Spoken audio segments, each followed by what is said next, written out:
Hello and welcome to another episode of Codesign with Karl and Francis in Firenze. What are we doing here in Firenze in Palazzo Pitti with Karl? Hi everybody. First of all, having a cappuccino. This is how you say cappuccino in Firenze. But what is the right way to say it? In the end, Firenze is the hometown of Dante, who invented the Italian language. So you would think cappuccino is the correct way, yes or no? Karl? Yeah, you could say Dante was the founder of modern Italian. On the other hand, the cappuccino was invented more in the north, actually in Austria, and popularized in the north of Italy, and they said cappuccino. So I guess that is the correct way. Scholars maintain that it could go both ways. You could go for capo or capu. So Cappuccio, that is. Our co-design question for today is then, who gets to be a stakeholder in this kind of debate? When you're creating something new, who is a rightful stakeholder in a co-design process? So, thank you very much for that question. As you know, for those who've watched the previous video, I suppose you all have, of course, you're following this channel.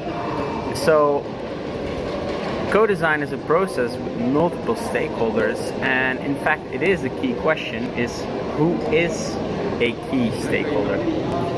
So, in my research, I've developed a method to assemble the best group of stakeholders. It is of course a work in progress, but you could say there are three key aspects you could take in mind. That is the background knowledge, that is what is somebody's general knowledge about. The second criterion, sorry there was a pigeon, is what kind of ways of thinking does that person have.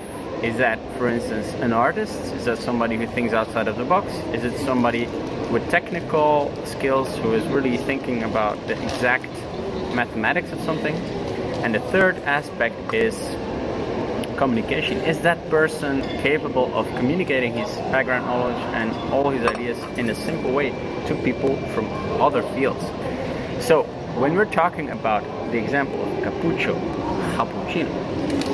you could say, well, you'd have to find some people who are complementary with these three aspects.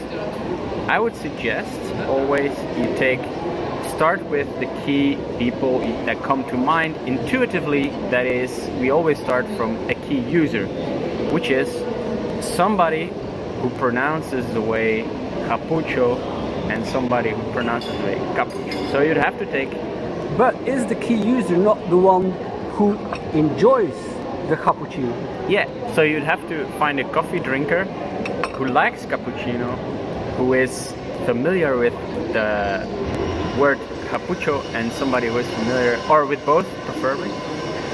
So you'd have to ideally find somebody who travels both in the north and the south of Italy, or more towards the parts of Firenze, to be able to know the difference between those two pronunciations.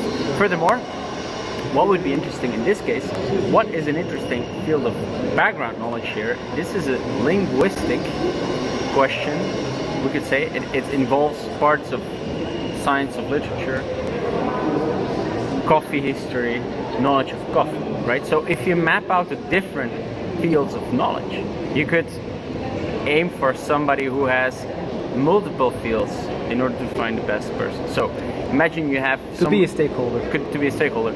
Imagine you find somebody here on the street who is, by coincidence, a professor in linguistics, has a strong interest in coffee, and has family in the north of Italy, so he knows both pronunciations, knows the culture in both parts.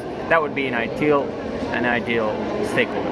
Now you'd say, okay, this is somebody with the right background knowledge. You still need somebody with the right thinking I actually had a professor in philosophy who taught medieval or Renaissance Firenzean philosophy. Well, not just Firenzean on Giordano Bruno, but kind of going a little bit towards that time period that the Italian language was developed. Maybe that would be. That would be a good person. Did he like coffee? I never asked him back then, but I would say we'll take to the streets now and try to find him again. I think that's a good idea. I think we should do that. And I hope you learn at home. Key thing is finding the key stakeholders in any process. So in the next episode, we'll try also to map out who are the key stakeholders for coffee and developing new coffee solutions. Absolutely. We'll do that. See you next time in Co-Design for Coffee.